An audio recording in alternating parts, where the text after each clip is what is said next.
Dion Agius. I'm born and raised in Tasmania, in Australia, and I am 39 years old. I started out as a pro surfer about probably 17 or 18 years old, but I mean, it had been a dream of mine since I pretty much started surfing. That was about 14, but you know, I grew up on surf films, watching VHS videos every single day. Like, I couldn't tell you how many times I would watch the same surf vids over and over again, and that was pretty influential on me as a kid. I went and shot at Karamis and ended up doing this like kind of backside roll flip thing and I guess Taylor, somehow he found out that I'd done it. So he started hitting me up and was like, hey, would you be interested in coming on a trip? Can we get that clip for whatever the new film they were making? But at the same time, Globe had just finished a film, Secret Machine. And Joe G hit me up and he was like, hey, we want to put you in the movie, we want that flip, we're going to put it as like the last clip of the movie, like you got to give it to us. So I went from being this like 18-year-old kid that just was dreaming of being a pro surfer to like Taylor hitting me up to try and get this clip, and then Joe wanting it for the film, and I rode for Globe, so I was like, yeah, fuck, ended up giving it to Globe, and they put it in Secret Machine.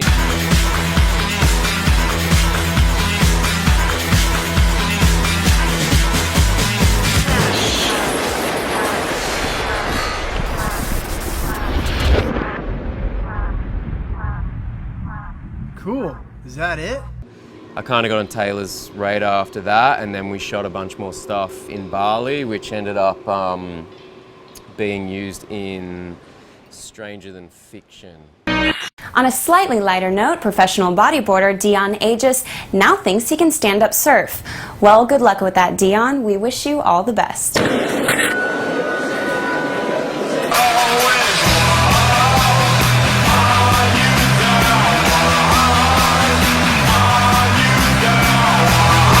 I'm just always trying to find something to put creative energy into, basically, you know, and it's, for me, originally it was just surfing and surf films, but now it's kind of branched off into kind of other things, which, yeah, has been fun and keeps it fresh for me, so I think that's kind of helped with the longevity. So, Noid is the name of this new little project that I've kind of been doing, which is essentially taking old and broken surfboards and recycling them into furniture, sculptures, kind of been making side tables, lamps, wall hangings, mirrors, just whatever. I've just kind of been coming up with, trying to figure out ways to utilize whatever's left of the board and then repurposing it. And so it came because I broke my leg a year and a half ago, and I was out of the water. I was living with Aussie Wright, and you know, you're living with Aussie. He's one of the most creative people that I know, and kind of someone I grew up aspiring to be like. And he had a bunch of broken boards, I had a bunch of broken boards. It's like, maybe I could make some little side tables or something out of this, just looking at how you could use, you know, you've got the parameters of the shape of the board and the thickness, and so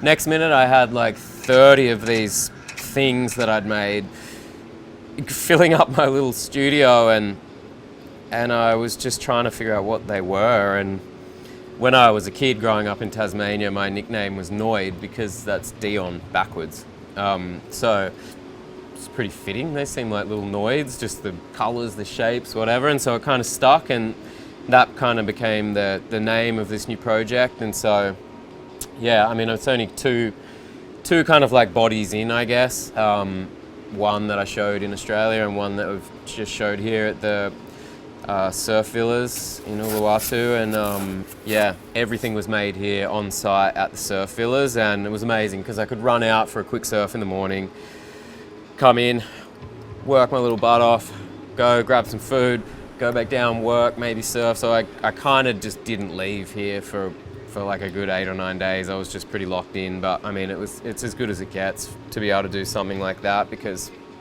you know, you've got one of the best waves in the world right in front, and yeah, it was a dream. The only two that we can probably ride is this Mizell 610 for Jake. 19.5 by 2 and 2.75. I mean, it feels like an absolute dog, but one last dance before it gets cut up.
Alright,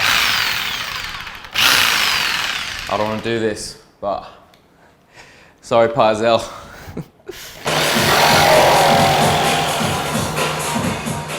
You know, most of the stuff that I do is always kind of inspired by nature, and that's kind of what I look to gain inspiration, and I kind of need to be around it to be able to be feeling good, and to be able to be based here at Uluwatu and, you know, be able to walk down on the reef in the afternoon or on the low tide and kind of look around and look at the bits of coral or like whatever weird little animals are floating around, or, you know, the different plant life here and stuff. That was amazing because I kind of didn't have any plan when I came into it, and kind of pictured these noids as like a mix of organic structures that were kind of inspired by the coral and plant life around here, and then kind of going off in this fantasy world of like, if I'd gone to these, you know, faraway Indonesian islands and hiked into the jungle and found a tribe that had made some totems or some shields or something. So that was kind of what I was trying to picture when I was doing it as well. So hopefully they kind of came across as having this Indonesian feel, which was kind of the best part about being here and making here, was like it was super inspired by the landscape here, and then kind of reading this story of this kind of epic journey through Indonesia. There is hundreds of thousands of boards around the world that are just waiting to be chopped up and turned into noids, so we can definitely start to think about how we can reuse that material, and I want to explore that over the next 10 years. And for me, the next kind of project is I want to go out, I want to explore, and I want to find these boards, and then, yeah, I want to carve them up, make some noids.